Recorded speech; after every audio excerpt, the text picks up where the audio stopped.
On va prier quand même. Seigneur, tu sais toutes choses. Tu sais ce qui ne va pas dans ma vie, tu sais ce qui ne va pas dans nos vies. Et tu sais quels sont les bons chemins que nous devrions prendre. Aide-nous à aller sur les bons chemins. Et aide-moi ce matin. Merci. Au nom de Jésus. Amen. Cette étude m'a été un petit peu suggérée par le pape François. Pourquoi ? Parce que tout simplement, dans une allocation, il a répondu à un homme politique américain qui voulait faire un mur et lui disait « il vaut mieux construire des ponts que des murs ». Et puis l'idée a continué son chemin, j'ai continué à creuser un petit peu. Donc là-dessus, vous voyez un mur, un pont et une porte. Le mur, c'est le mur de Berlin qui passe devant la porte de Brandebourg. Le pont, c'est un pont des Cévennes. Je ne sais pas si c'est le pont de Vébron ou voilà. La porte, je ne sais pas. Je l'ai trouvée sur Internet. Elle m'a paru belle, donc je l'ai laissée. Et on va, avec ces trois symboles, on va essayer de survoler toute la Bible. Que ça. Ah oui, il faut que je le mette en route. Voilà. Et on attaque le commencement, puisque j'ai dit qu'on survolait toute la Bible. Au commencement, il y a eu un mur. Commencement de toute chose, c'est une chute, c'est le péché. Séparation, un mur qui se dresse. Je vous conseille de lire toute la Genèse 3, tout le chapitre. Il y a tout dedans. Vous avez l'apparition du mal, vous serez comme des dieux. Il y a la tentation, la prise de conscience, sanction pour la femme, sanction pour l'homme. Au verset 15, il y a un deuxième mur qui apparaît, où Dieu dit « Je mettrai inimitié entre toi et le tentateur ». C'est notre relation future entre nous et le diable. Je mettrai inimitié. L'homme s'était associé avec lui pour faire la guerre à Dieu. Maintenant, Dieu ne nous sépare pas seulement, il nous oppose l'un à l'autre. C'est la description d'une lutte constante et toujours renouvelée. C'est un mur éternel. Deux images. Le serpent, sa descendance, aura la tête écrasée. Ça sera la fin pour lui, par la victoire du Christ, avec l'évangile qui est le pont, on va le voir, tandis que la postérité de la femme, nous aurons à subir sans cesse les attaques, mais à la hauteur du talon.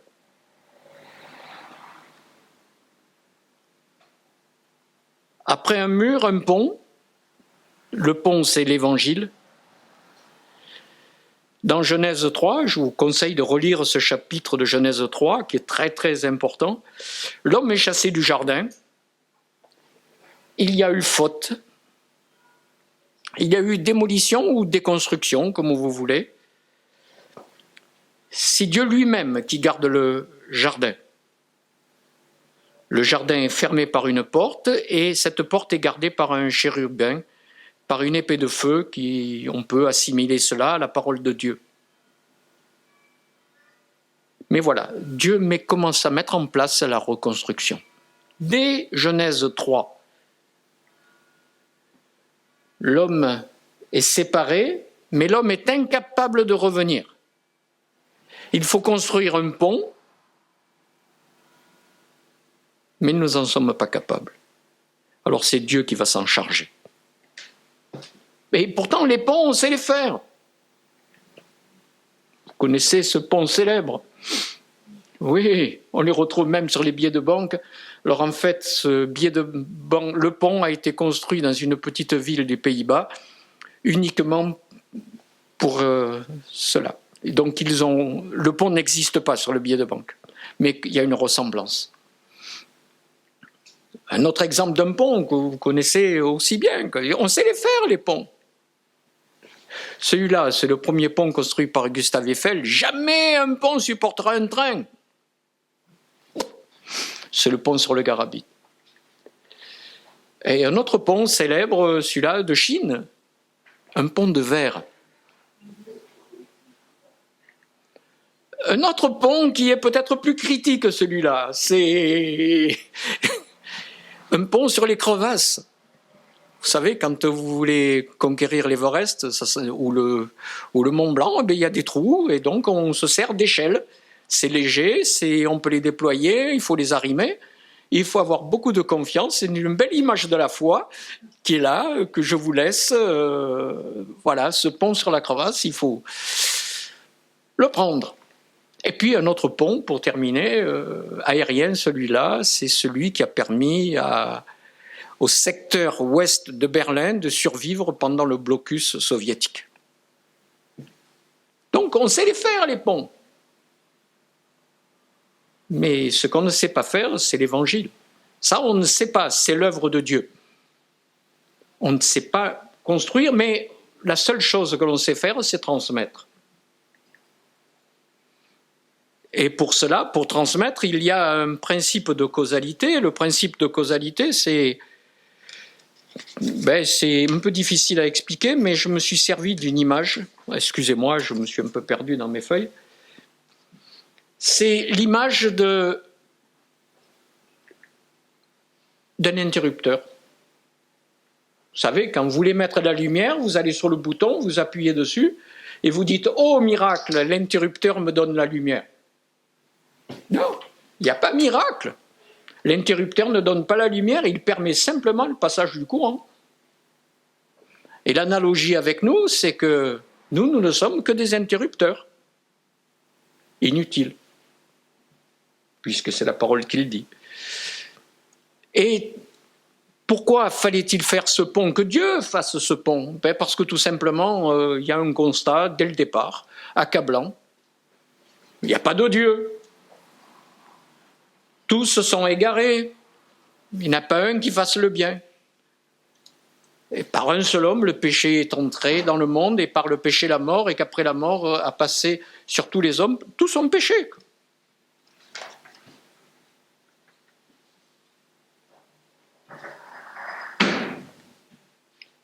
Je vais citer une phrase que notre pasteur met dans tous ses mails. C'est encore l'image d'un pont, mais celui-là, il est particulier. Ce pont. C'est ce qu'on appelle le pont doré au Vietnam. C'est un pont promenade. Et j'ai trouvé ce symbole extraordinaire. Comment vous appelleriez ces deux mains? Alors, pendant que vous réfléchissez à ces deux mains, quel nom je vais pouvoir leur donner?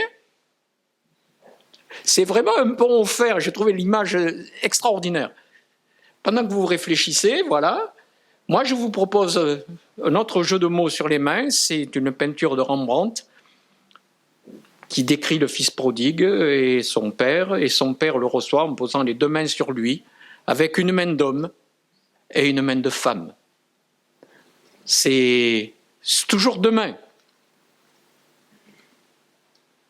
Vous les avez trouvé comment? Moi, je les ai appelés justice et grâce.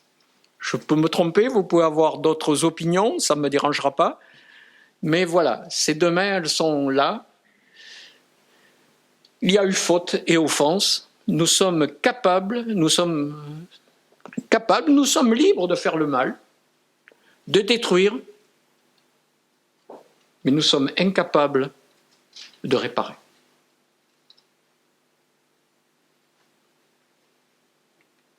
C'est peut-être la faille par où le mal est rentré, je dis c'est peut-être, quand le tentateur a dit « vous serez comme des dieux ». Vous savez, souvent, il ne faut pas grand-chose pour que, hop, l'idée fasse son chemin. Pas grand-chose. Et bien sûr, il faut être justifié, mais c'est par la foi en Jésus-Christ, on va le voir un petit peu, son œuvre, sa vie, sa mort, sa résurrection. Mais la grâce, ça c'est tout ce qui est justice. La grâce, c'est aussi de ne pas pouvoir comprendre pourquoi c'est un don gratuit. Je ne comprends pas. Dans Romains 6, 23, Et la foi en Christ, c'est ce qui nous permet de franchir le pont qui mène à Dieu. Vous connaissez ce verset qui définit la foi? Dans l'Épître aux Hébreux, il y a une définition exceptionnelle. Si vous avez envie d'apprendre quelque chose par cœur, allez-y. Vous avez le Jean 3,16, c'est pas mal. Celui-là aussi, il est pas mal. La foi, c'est une ferme assurance des choses que l'on espère, une démonstration de celles que l'on ne voit pas. Et je me dis, mais comment expliquer la foi? Je n'ai pas d'idée. Alors je vous montre une image. C'est Kesako, cette image. Bien, cette image, c'est encore en Chine, un autre pont de verre. On dirait que les Chinois veulent montrer qu'ils sont les meilleurs pour construire des ponts. Pourquoi pas? Tant qu'on fabrique des ponts, c'est bon, ça va dans le bon sens. Et ce pont de verre, quand il est par-dessous, il y a le vide. Est-ce que vous êtes déjà monté sur des ponts de verre? Est-ce que vous êtes monté dans cette cabine? C'est au Mont Blanc, je crois que c'est le refuge du goûter. Vous avez le droit d'y aller avec des pantoufles, bien sûr. Mais c'est un peu ça la foi, c'est monter sur quelque chose dans lequel tout est transparent, mais vous avez confiance. Vous avancez, vous êtes sûr que ça va tenir. Et vous pouvez aller de l'autre côté. Ce n'est qu'une image. Ne me faites pas dire à l'image ce qu'elle ne dit pas. Je voulais juste dire un mot sur la foi. Et j'en reviens à mon pont. Dans toute l'Écriture, Jésus est le pont, le chemin, la porte qui mène à Dieu. On a fait pas mal d'études sur le « je suis ».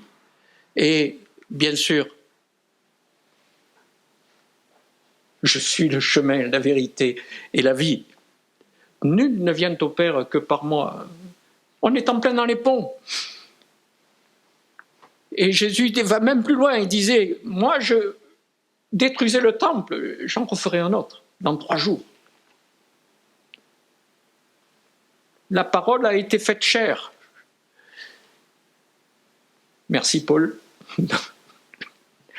Car Dieu était en Christ réconciliant le monde avec lui-même. Voyez l'image sur ce pont au Vietnam, le pont doré, je l'ai trouvé extraordinaire. Et puis, j'ai eu le plaisir d'héberger Guy Atia un soir. Et à Guy Atia, on parlait d'évangile, on parlait de trucs. Et puis, je lui dis, mais les Israélites, ils n'avaient pas le plan du salut. Il me dit, tu te trompes. Reprends ton épître aux Hébreux et tu verras. Et moi, je vous conseille de relire Hébreux 3 et 4, de le relire, parce que ça a été pour moi une découverte. Hébreux 4, 2. La bonne nouvelle nous a été annoncée aussi bien qu'à eux. Waouh! Donc il faut tout reprendre là. Il y a quelque chose qui ne va pas, quoi. Pour moi en tout cas. Mais la parole qu'ils avaient écoutée ne leur servit de rien, car ceux qui l'entendirent ne le reçurent pas avec foi.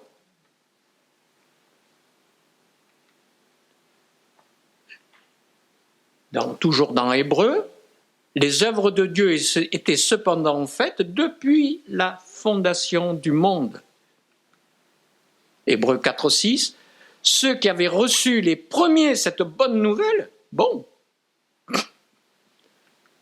n'y entrèrent pas à cause de leur incrédulité. Et dans l'Épître aux Hébreux, on rajoute par 3 reprises, ils n'entreront pas dans mon repos. Les Juifs qui ont passé la mer Rouge ont reçu la bonne nouvelle comme nous. Il y a de quoi parler là-dessus. Moi, du coup, j'ai repris l'Épître aux Hébreux et je peux vous dire que je la relis avec un autre œil. Bien sûr, ça s'adresse aux Hébreux, mais je comprends mieux pourquoi ça s'adresse encore aux Hébreux. Alors, et on va essayer de voir comment cet évangile a été annoncé depuis le commencement, si après la chute de Dieu prend les choses en main, entre parenthèses, avec les deux mains, justice et grâce, Dieu est toujours là. Et le psalmiste dit, ni ne sommeille, ni ne dort. Et effectivement, quand vous reprenez tout le commencement, le passage, c'était la préfiguration du salut universel, un mur qui s'écroule et une porte qui s'ouvre. L'Égypte, symbole du péché, bien sûr, bataille entre Dieu et Pharaon,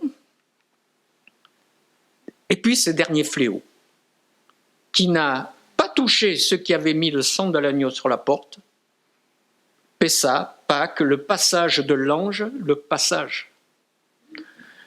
qui annonce l'avènement de la délivrance d'Israël, la destruction du mal, la rédemption pour ceux qui avaient mis le sang sur leur porte.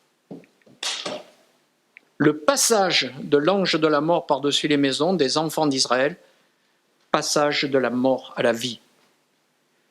Déjà, il faut reprendre tout votre livre de la Genèse, ou de l'Exode. Pardon, c'est l'Exode. Passage de l'esclavage à la liberté. Et enfin, passage de l'inexistence d'Israël, mais en tant que nation. Passage à un peuple. Alors le passage, c'est un mythe ou une réalité? Moi, je vous donne quelque chose que j'ai lu, donc je suis allé un peu sur Internet et j'ai feuillé, j'ai creusé et j'ai trouvé pas mal d'indications. La première des choses, c'est que le passage à travers la mer des roseaux, puisque c'est là que ça s'est fait, la rupture avec l'Égypte. Dieu peut se servir de phénomènes naturels bien connus, mais peut aussi les provoquer quand il veut. Alors, un exemple de phénomène naturel, c'est la tempête Xynthia,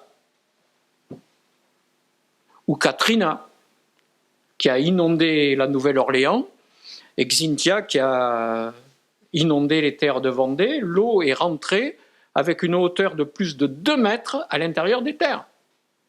Il y a eu énormément de morts, des gens qui ne pouvaient pas s'échapper des maisons, etc.